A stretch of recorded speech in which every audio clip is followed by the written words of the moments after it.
There's a lot of airspace to cover for Milroe. Corner, it's caught! Touchdown, Alabama! On a 4th and a mile! 31 yards!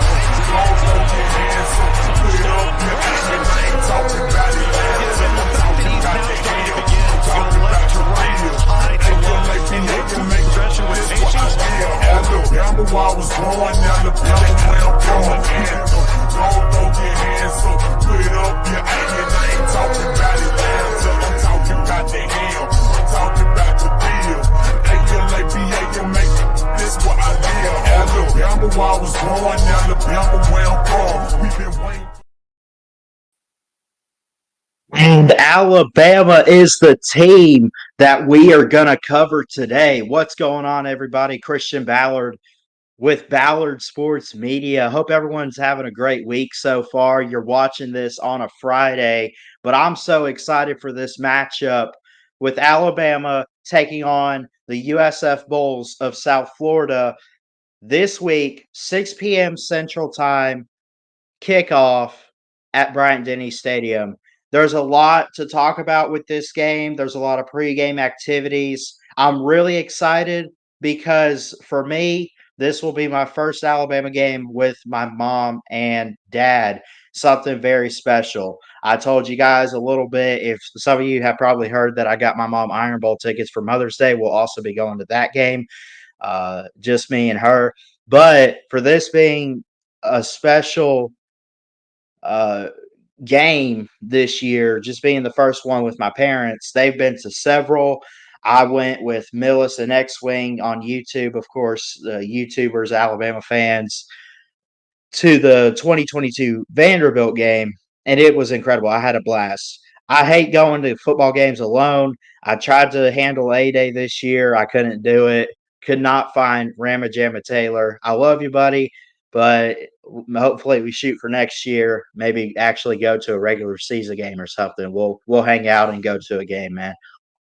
Anyway, the USF Bulls taking on the Alabama Crimson Tide. And very interesting in this series. They've only met twice, dating back to only 2003.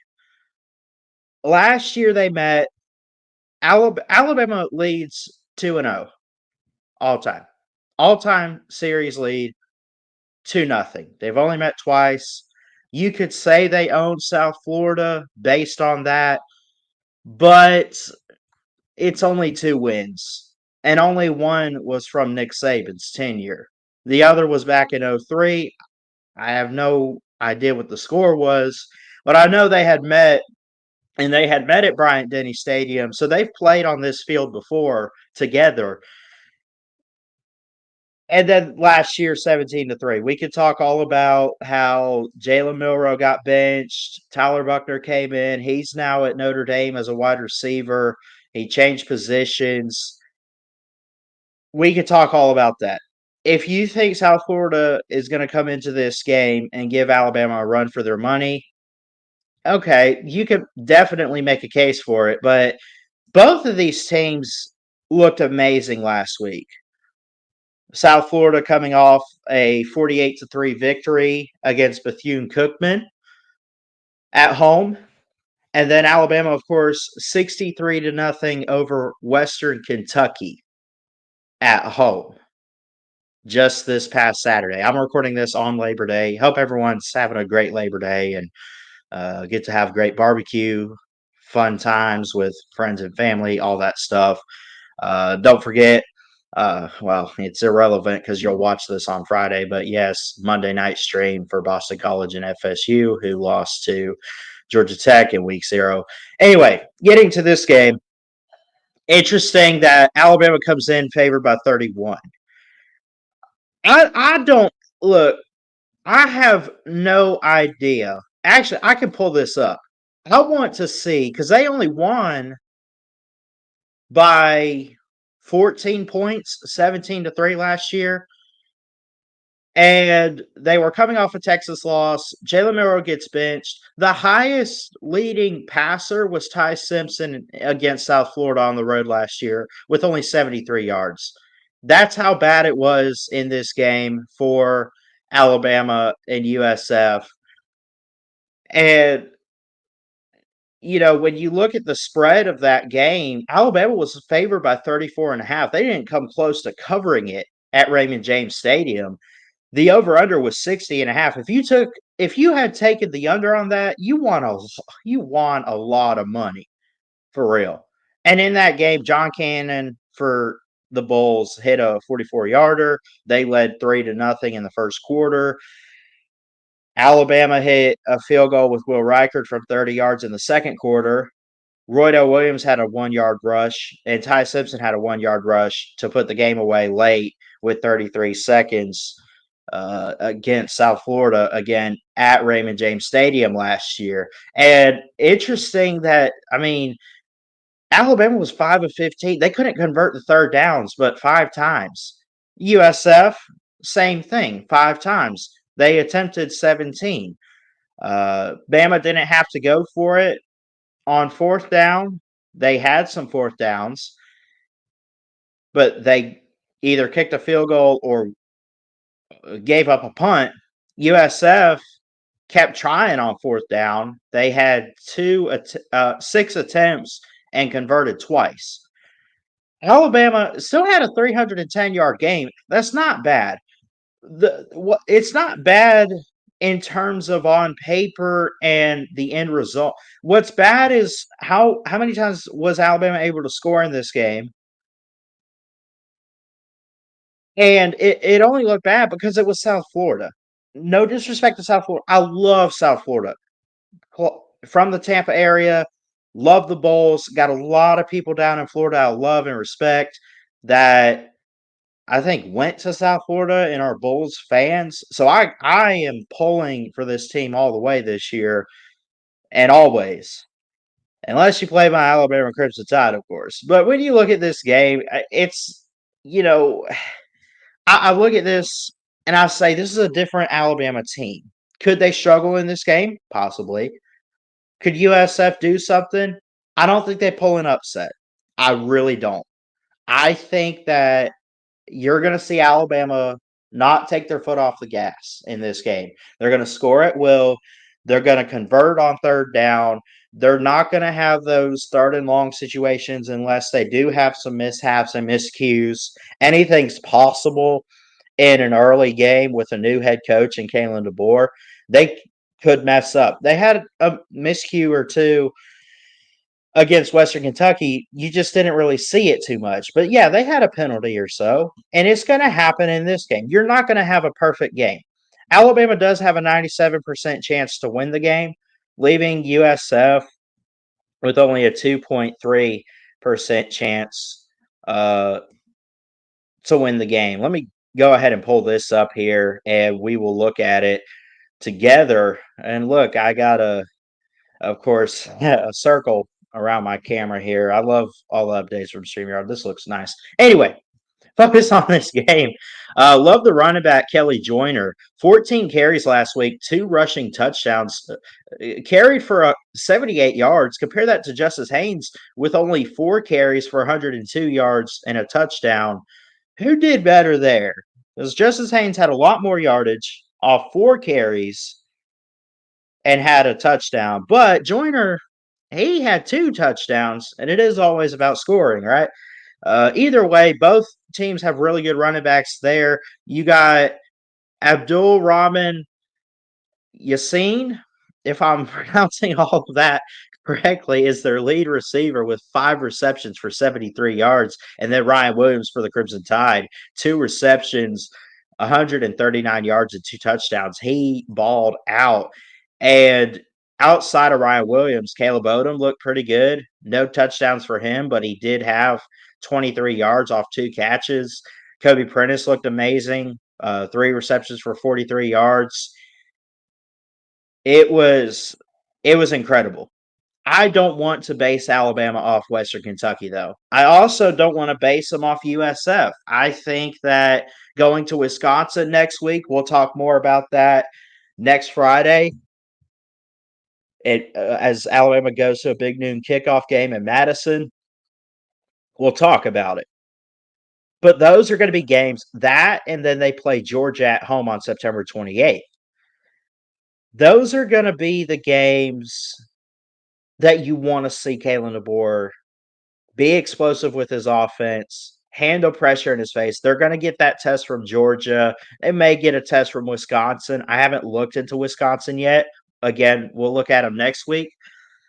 But for the most part, Alabama comes into this game with a lot of momentum, and it's in their favor. Could they drop this game? USF's a pretty dangerous team right now, at least based on what they've done so far this season. Alabama's got to convert the third downs. They got to score at will. Not saying they can, not saying they can't. I don't know. Again, this is a new week. We're still early in the season, and South Florida gave them a run for their money last year. Again, Alabama only won by 14 points. And then again, that was Tyler Buckner and Ty Simpson. This is Jalen Milroe, much improved from a year ago, under an offensive guru in Kalen DeBoer. This is going to be fun. And by the way, if you think Kalen DeBoer's not calling plays offensively and telling the OC what to do and everything, you're crazy. He's got it in mind. He's got it in mind. So I look at this game. I do think Alabama's the better team, and I think you're definitely going to see that this year for this game. Again, it is a home and home. They played last year in Tampa. They played this Saturday at Bryant-Denny Stadium, and Ballard Sports Media will be at the game. I plan on trying to make a cool video going with my parents. I'll try not to really try not to get them in the video, but I kind of want to get some game footage for you guys and everything. I don't think they want to be on YouTube, but at the same time, I'll talk to them about it. We'll see what we do. But week 2 coming up, USF in Alabama. How do I feel about the game? Stay tuned for the prediction.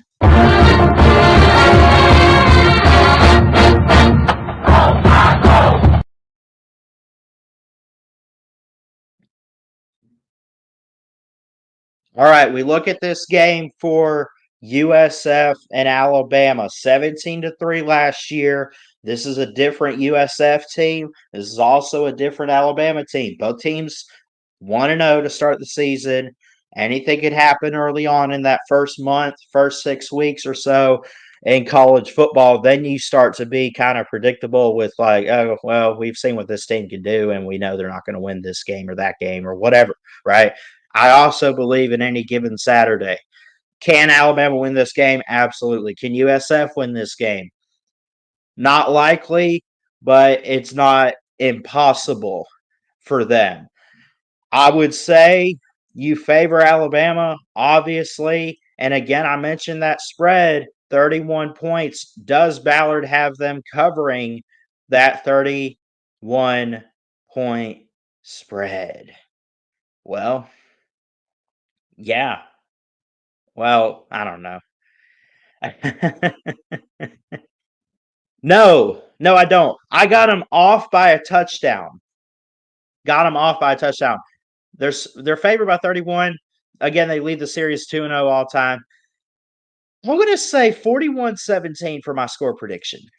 I don't think they quite win by 31. I think USF gives them a little bit of trouble, gives them a little bit of a game. The defense was really dominant for the Crimson Tide last week against Western Kentucky, very much so. They pitched a shutout, and Western Kentucky is no slouch. They have a really good offense, and I think going forward for that team, you will see that. So does South Florida. South Florida, a little bit better. My personal opinion. I think they got the tools. I think they bring a lot back from that game last year. They're like, we know about Alabama. We almost got them last year. But they also know that Alabama's a different team. They also know that ultimately they're going to have to play fast. I don't know if they could do that in this game. They could. I mean, if offenses want to, they can play fast. If they want to, they could hurry up to the line, get a quick playoff, convert on third downs. They can. Anybody can. And again, we're still just getting started with this season. Anything's possible for upsets and everything. I don't think Alabama gets upset. I think they win pretty handily here by 34 points. I'm going to say 24. Well, yeah. Let me do Alabama math here. Let's see. They win big. Okay.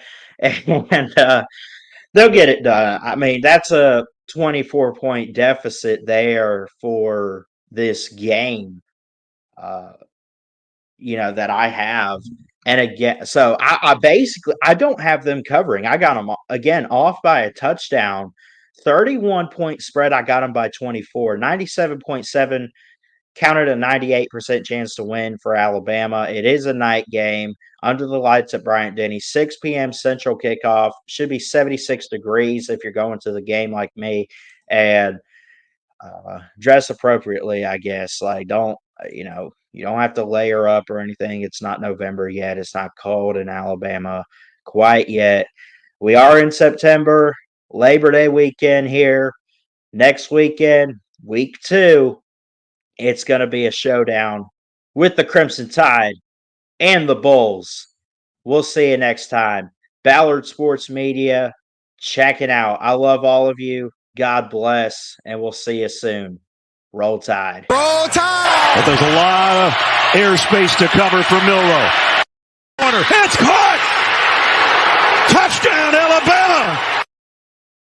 On a 4th and a mile! 31 yards!